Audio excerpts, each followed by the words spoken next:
Have you ever noticed that people everywhere are questioning reality, changing careers, ending relationships, reporting strange dreams, seeing synchronicities, and searching for something deeper in life? Is humanity awakening, or are we just simply under more pressure than ever before? More people are reporting vivid dreams, lucid dreams, out-of-body experiences, synchronicities like seeing repeating numbers, feeling disconnected from your old life, increased interest in spirituality, UFO, UAP disclosures, feeling called towards purpose. We do have this collective consciousness, and we're all tapped into it. You just have to kind of move aside to be tapped into the collective consciousness of the collective field of reality. Are we one consciousness? Can another person hack another person? Well, I've heard that people can be hacked easier than computers. You can be hacked, hijacked, possessed, taken over. There's all sorts of things happening in the world right now, across the world in different countries, not just in America. There's some important artifacts that are being found and discovered that are important for this timeline so that humanity can wake up and realize, guess what? There has been other civilizations here that have completely been wiped off the map. There's ones that we've been told about in history books, and there's ones that we have not been told about in history books, and those are coming to the surface because guess what?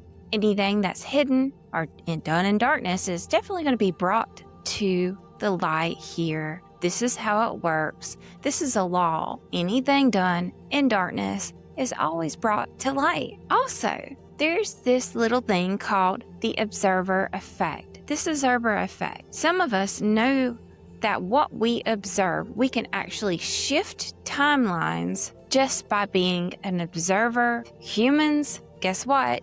You're powerful. You're more powerful than you think you are. You're not just a physical being. You are a hue, which is a light man, homo luminous. And your consciousness is important. And they know that. And there's some of them that know that so much to where if they know that you understand that your consciousness, your observations affect the reality, sometimes things will happen to you. You can choose to stay as an observer, or you can choose to speak and talk and create motion and motivate. Either one, it doesn't matter, because being an observer, just observing your reality, can shift a timeline. I know it sounds crazy, but it's true. More and more of us are evolving in spirituality. We're questioning what religion is because of these UFOs being talked about on mainstream media. It's not all 100% fact, and some of this stuff is really, really old when we know we have these reverse engineered UFOs, triangle shapes. We know that there's people coming out more and more and more, and it's time. We're able to talk about it. I don't believe that humanity should be in space if there's going to be complete destruction in space. If we cannot get it together here on Earth, how are we going to get it together in space? That's why collectively we're not allowed to be in space. Period. Some of us are. And is space what we're being told? That's the question. What is space? Some people say space is actually liquid and water, but that's a whole rabbit hole. The NASA, there's a lot of people that work with NASA that are good people, but understanding the foundation and the programming behind it, do your homework. There's a big social media overload going on as well. There's so much. You can watch this or watch this, and this person's saying this and this person's saying that, and it's constant. Scroll, scroll, scroll. Are you going to be on this social media platform or that social media platform or this one or this one or this one, and go on this one and this platform to talk and this platform to talk, or only use this one because it's safe? Click in private mode. bubble. Is anything ever really private? I don't believe so. Everything we do is being monitored. Every single person. There are some people that are being targeted. They don't really understand how it works. And I hope one day that they will do their homework and be able to figure it out, because you can't tell anybody anything. There's so much uncertainty across all platforms with the AI. How are we going to fix the problem of the energy? How much energy are these data centers taking? So much more energy than a city. Just one data center can actually use more energy than a small city or a city in the United States. One data center, and there's thousands of them. This is where we are. There's rapid technological change, AI revolutions, information fatigues. Let's talk about Medbeds. I actually created a patent just to prove a point to them, theys, that you can do anything with AI. And what is a patent? A patent is just basically an idea. You can patent your idea easily. This is how I know the Medbeds exist, because all time is one. I'm an ICU nurse. I've worked in nursing, the nursing field for 26 years. I've seen a lot of sickness. I've seen a lot. I understand that I have to be careful about what I talk about with that as well, because I could get fired. I could get, your views don't align with ours because you're an employee of this big corporation. I understand that, but I also understand that there are these technologies that can help us. I know they exist. They're not being produced and a big mass of people being allowed to get in these med beds or experience the med beds, but not just the med beds. It's other technologies as well. And I'm thinking about the light system, these beautiful pyramids that Jason Shukra has helped to bring out with his beautiful light pyramid and light cubes, and the new watch that he's brought out. There's all kind of technological advances that will be exponentially growing in the next 5 years. Watch our whole system change. It's not going to crumble. It just has to evolve naturally. What I know is this realm that we're living in here, this earth realm, is temporary. We do not physically get to stay here on earth.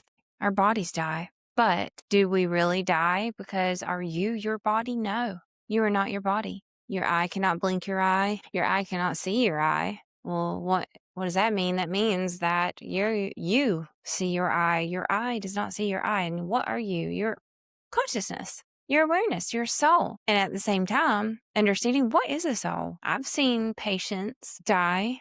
I've seen lots of death, okay? No, I'm going to get real here.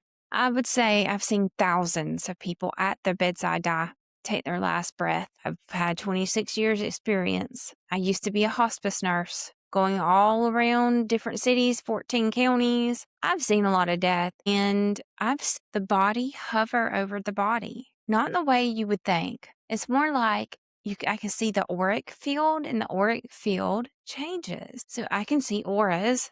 Everybody does have an aura, but some people's are dim. Unfortunately, they are low and they don't have a lot of light in their body. But if you do have light in your body, I can definitely see it. Especially some people have this amazing auric field. It's almost like unbelievable. You can't even describe it. But at death, you can see the aura start to buzz differently, is the way I guess I would describe it. Some people choose to hover over their body, or choose to. They do. They just kind of hover there. Kind of ever so, not physically, not like a physical body. You can see their essence is what I mean.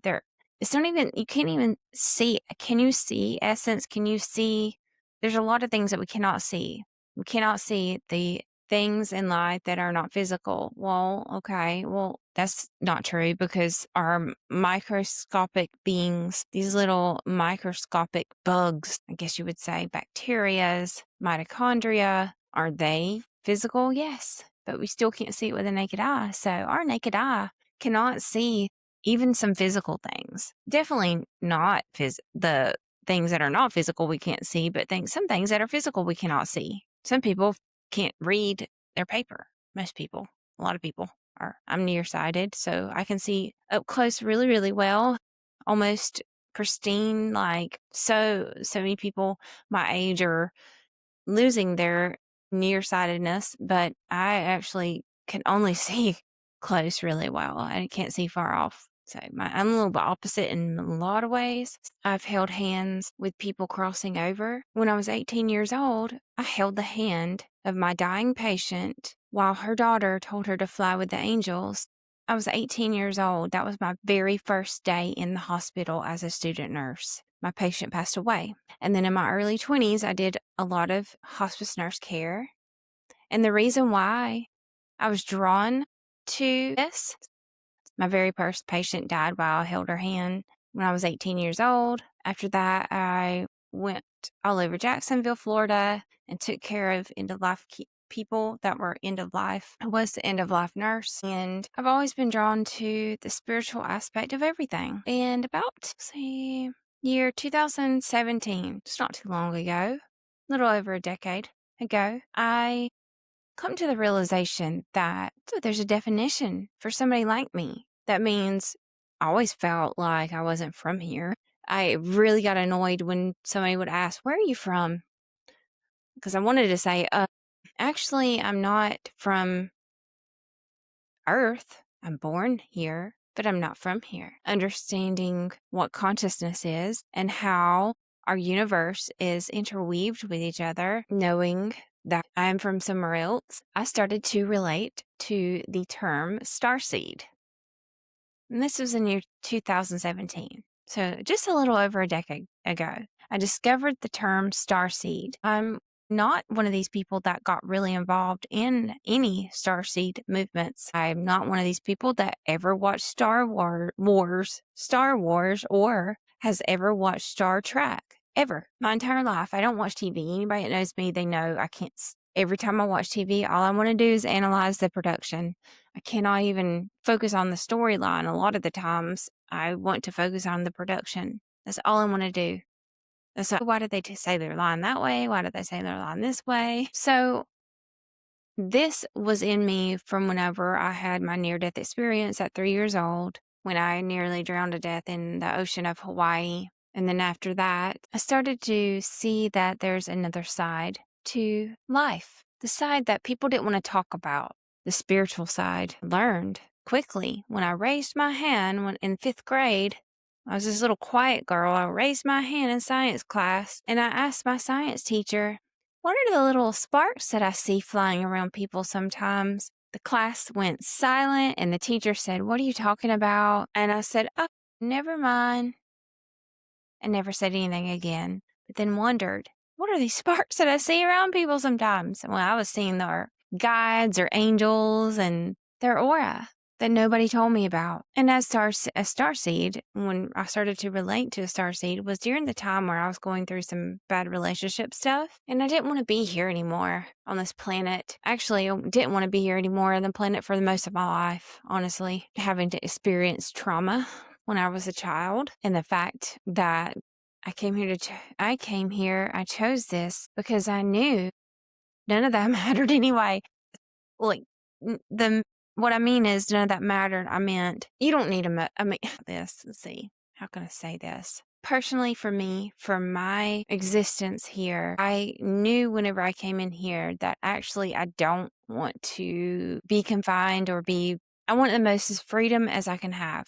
So I was born into a family where I don't have a mother because she chose not to be in our life. Not that she was dead, just that she didn't want to be in our life. And then I chose to have a father who was very unconventional in the way he raised us. He gave us a lot of freedom. Therefore, I became very self-disciplined because I actually liked to have rules. And I love rules. I think rules are important. And I follow the rules. And this simulation game that we're in here, this reality simulation, it has rules. And I follow them to a T because I'm on a mission here. And it's not for just me, it's for all of humanity. Because I understand that I'm a part of the big collective and the observer effect is in effect. So I started wanting to learn to not just be the observer, And I wanted to learn how to use my voice here and talk, even though I've learned that in the past. I'm kind of a quiet person. Anybody that knows me knows that I'm not a big talker. I don't really talk a whole ton. I observe and I'm neutral. I don't have really, really strong opinions one way or the other because I do understand that perception shapes reality and there's billions of perceptions walking around. There's billions of universes because we're all a universe inside. So, after 26 years in healthcare, I decided, guess what? It's time for me to not just shift out of the healing aspect in that way, but to create a whole media LLC. And that's what I did. I surrendered. I bought a nice computer and I told myself, do this and talk. Push yourself out of your comfort zone, which is observing. I observe a lot. I know a lot. I have a lot of information that I don't talk about. I do understand the power of our word because we do have creation at the tip of our tongue. What has changed most in your life during the last 3 years? Are you awakening to something new? Or do you think we're simply living through extraordinary times? Thank you for watching.